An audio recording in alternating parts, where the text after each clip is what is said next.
होळी आणि धुलिवंदन हे दोन वेगळे दिवस असूनही खूप जण अजूनही या दिवसांमध्ये गल्लत करतात. म्हणूनच आज होळी आणि धुलिवंदन यातील नेमका फरक काय आणि हा दिवस साजरा करण्यामागे कारण काय ते जाणून घेऊयात.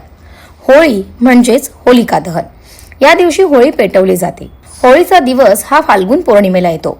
होळी पेटवून नकारात्मक शक्तीचा नाश होतो असा समज आहे. या दिवशी रंग खेळले जात नाहीत. गावाबाहेर होळीसाठी लाकडं एकत्र केली जातात आणि त्याला नारळाचे तोरण बांधले जाते. होळीची पूजा करून तिला नैवेद्य दाखवला जातो. महाराष्ट्रात होळीच्या दिवशी पुरणपोळीचा नैवेद्य दाखवण्याची पद्धत आहे. उत्तम आरोग्यासाठी, संतती प्राप्तीसाठी, कामातील अडथळे दूर करण्यासाठी होळीसमोर गाऱ्हाणं देखील घातलं जातं. अनेक ठिकाणी होळी पेटवल्यानंतर बोंबा मारण्याची पद्धत आहे. बोंबा मारत प्रदक्षिणा घालून होळीला नारळ देखील अर्पण केला जातो. होळी साजरी करण्यामागे एक आख्यायिका फार प्रचलित आहे.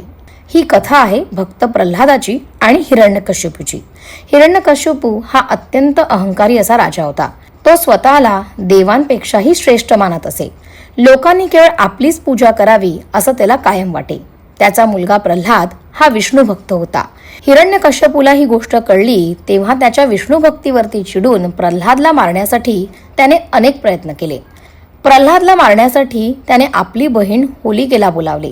होलिकेला अग्नीत न जळण्याचा वरदान होता. साक्षात ब्रह्मदेवांना प्रसन्न करून तिने हा वरदान मागितला होता. होलिकेच्या संरक्षणासाठी तिला तो वरदान साक्षात ब्रह्मदेवांनी दिला होता. प्रल्हादला मारण्याच्या हेतूने ती ज्यावेळी त्याला मांडीवर घेऊन चितेवरती बसली त्यावेळी मात्र ती त्या आगीतच जळून भस्म झाली. आपल्या वरदानाचा दुरुपयोग केल्यामुळे तिला हे मरण आलं होतं.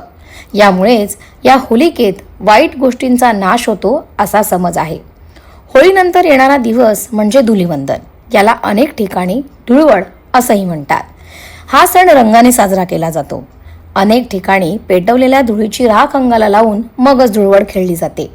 हा दिवस हिरण्यकश्यपूचा वध आणि प्रल्हादाचं रक्षण म्हणजेच सत्याच्या विजयाचं प्रतीक म्हणून साजरा केला जातो.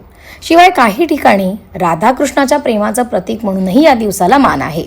सगळे भेदभाव विसरून लोक एकत्र येतात आणि रंगाच्या माध्यमातून एकमेकांच्या आयुष्यात आनंद भरतात.